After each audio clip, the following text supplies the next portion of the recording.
कमलायतलोचन लोकपते विजयी भव वेङ्कटशैलपते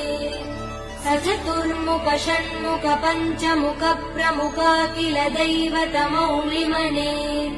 शरणागत वत्सल सारनिधे परिपालय मां वृषशैलपते अतिवेलतया तव दुर्विषहैयनुवेल कृतैरपराध सदैः हरितं त्वरितं वृषशैलपते परया कृपया परिपाहि हरे अधिवेङ्कटशैलमुदारमते जनताभिमतादिकदानरतात् परदेव दया गदितान्निगमै कमलादयितान् परं कलये कलवेणुरवावसगोपवधू शतकोटिवृतात् स्मरकोटिसमात् प्रतिवल्लविकाभिमदात् सुखदात् वसुदेव सुधान्न परं कलये